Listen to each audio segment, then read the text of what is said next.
Olá, sou o professor Gustavo. Meu objetivo no vídeo de hoje é falar um pouco sobre a revista da Escola Bíblica Dominical, em especial o quarto trimestre. Vou falar sobre a revista dos jovens, que tem por tema a prova da vossa fé. O objetivo é fornecer um subsídio tanto para o professor como para um aluno que queira um pouco mais se aprofundar. A lição 2 que iremos abordar hoje é fé para crer que a Bíblia é o livro de Deus. Essa lição será estudada no próximo domingo. E é interessante falar que a palavra Bíblia, ela só está na capa desse livro. Ela não está no seu conteúdo. No ano 96, toda a Bíblia já estava escrita. Esse livro só recebe o nome de Bíblia em 397, que é quando se reúnem os livros do Antigo e do Novo Testamento e unem eles, fazendo deles um só livro. Importante entendermos que inicialmente a Bíblia era escrita no papiro. Papiro, o que era? Era uma planta aquática que crescia junto aos rios. É obtido utilizando a parte interna, branca e esponjosa, do caule do papiro, cortado em finas tiras que posteriormente molhadas, sobrepostas e cruzadas para então serem prensadas. De papiro deriva-se a nossa palavra, o papel. Esse material foi utilizado até o século III a.C. Além de caro, o papiro se caracterizava pela sua fragilidade e a sua dificuldade no transporte. Seu uso se estendeu até o século IV. O Egito foi o grande produtor de papiro na antiguidade, e isso pela abundância da planta que existia naquela região. O papiro era uma planta que poderia alcançar 5 metros de altura, e a produção das folhas era feita com as hastes da planta. Posteriormente, a Bíblia foi escrita no pergaminho. Pergaminho gera um material diferente do papiro. Pergaminho é o nome dado a uma pele de animal, geralmente de cabra, carneiro, cordeiro ou até mesmo ovelha. Seu nome lembra o da cidade grega de Pérgamo, na Ásia Menor, de onde se acredita que possa ter se originado. O pergaminho ele era mais resistente e mais duradouro do que o papiro. Seu alto preço fazia com que os escribas o reutilizassem tantas vezes quanto fosse possível. Às vezes é comum a confusão entre pergaminho e papiro. Isso acontece porque os ambos materiais eram usados para escrita na antiguidade e geralmente guardados em formas de rolo. Por isso chamamos de pergaminho qualquer material, qualquer suporte de material enrolado. No entanto, o pergaminho ele é de origem animal, já o papiro ele é de origem de uma planta, portanto vegetal. O que acontece é que até a invenção da imprensa por Gutenberg, a Bíblia era um livro extremamente raro e caro. Poucas pessoas tinham acesso a ela. Essa que você vê na foto é uma réplica da prensa de Gutenberg, que revolucionou a impressão. Ela está exposta, essa réplica, no Museu da Bíblia em São Paulo. Vou mostrar agora um vídeo dessa prensa na prática, para mostrar como ela realizava na época. Graças a essa grande invenção, foi que milhares de cópias foram feitas e divulgadas amplamente.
Esse vídeo nos mostra como foi o avanço e como nós estamos hoje, como nós avançamos muito ainda na questão da imprensa.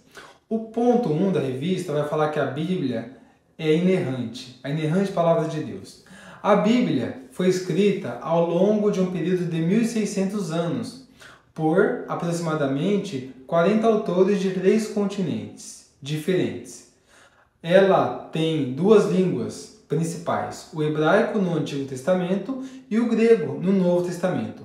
Algumas partes nós temos em aramaico, mas são raríssimas exceções. A estrutura bíblica, em sua forma original, ela é desprovida das divisões de capítulos e versículos. Isso é muito importante a gente saber, a gente ter essa noção. Acontece que em 1250 depois de Cristo, dividiu a Bíblia em capítulos. Posteriormente, em 1551 depois de Cristo, teve a subdivisão para versículos. Toda a Bíblia são 66 livros, 39 no Antigo Testamento e 27 no Novo Testamento. Antigo e Novo Testamento. Essa divisão do Antigo Testamento, ele é feita entre Pentateuco, poesia, história, profetas menores e profetas maiores. Já no Novo Testamento, a divisão é feita entre evangelhos, história, epístolas e profecia. A revista, no tópico 1 ainda, aborda a questão da mensagem. E é algo fascinante, porque o que impressiona é a consistência da Bíblia, em modo que os autores escrevendo nos assuntos que eles escreviam, eles não têm contradições. É muito mais que um mero acidente, que a Bíblia apresenta uma espantosa unidade temática. Jesus Cristo apresenta um problema, que é o pecado, e uma solução, o Salvador Jesus. Unificam as páginas da Bíblia, do Gênesis ao Apocalipse. Se compararmos a um manual médico redigido sobre tão grande variedade, a Bíblia apresenta marcas notáveis de unidade. O filósofo Voltaire, em 1776, disse que daria 100 anos para que a Bíblia caísse em total esquecimento. Como a vida é engraçada, porque 50 anos depois, a casa onde ele residia abriu-se uma editora de Bíblias.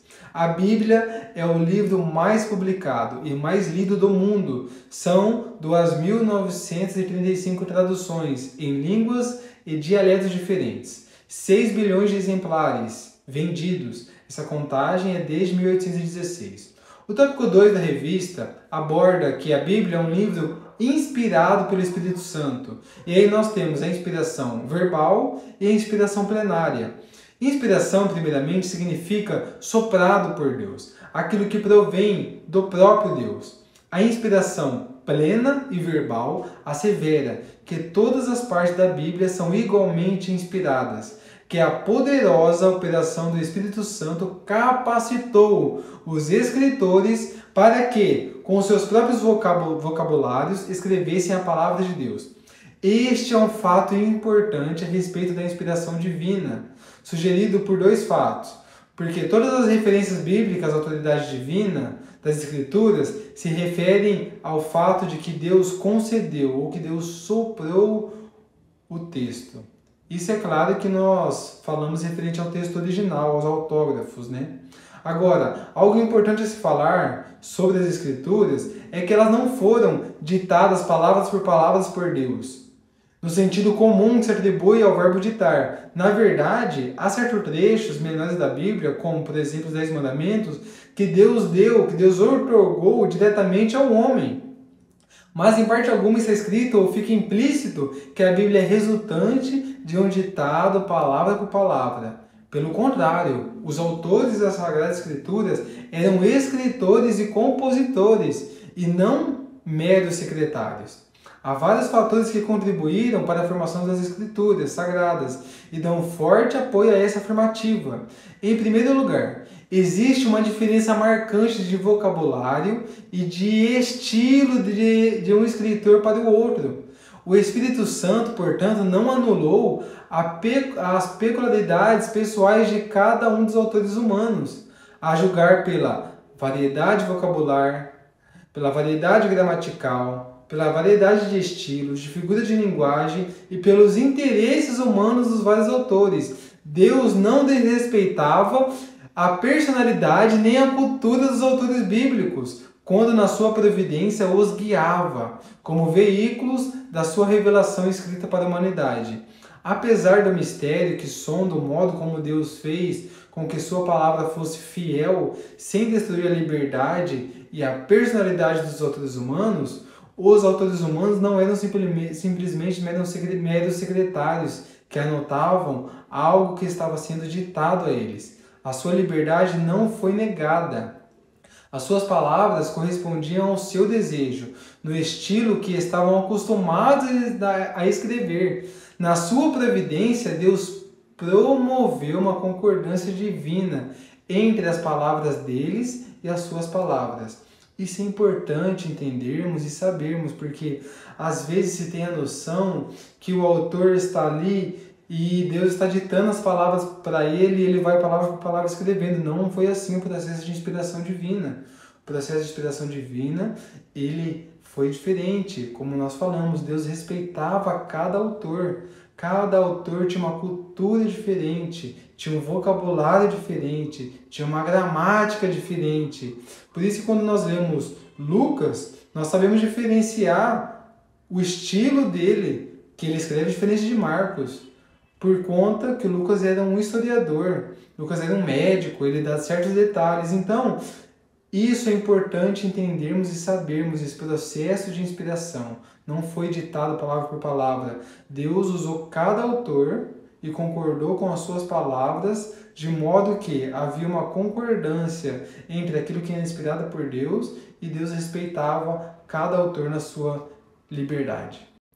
Agora, eu queria abordar sobre as evidências da Bíblia. A evidência, primeiramente, da capacidade transformadora da Bíblia. A capacidade que tem a Bíblia de converter o incrédulo e edificá-lo na fé cristã. Viciados em drogas têm sido curados, delinquentes têm sido transformados. Essa é uma evidência gigantesca da Bíblia. Uma outra evidência é baseada na historicidade da Bíblia.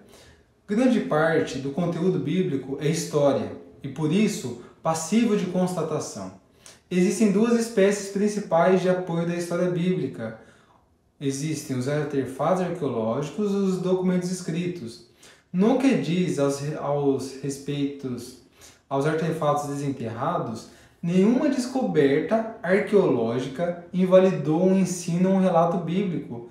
Grande parte da antiga crítica à Bíblia foi firmemente refutada pelas descobertas arqueológicas, que demonstraram a existência da escrita nos dias de Moisés, a história e a cronologia dos reis de Israel e até mesmo a existência dos hititas, povo até então só mencionado na Bíblia. A Bíblia é o livro do mundo antigo mais bem documentado que existe. A arqueologia nunca abriu uma escavação arqueológica e se comprovou que a Bíblia estava errada. Pelo contrário, toda vez que se abre uma escavação, se comprova que a Bíblia está correta. Uma outra evidência da Bíblia é da sua influência.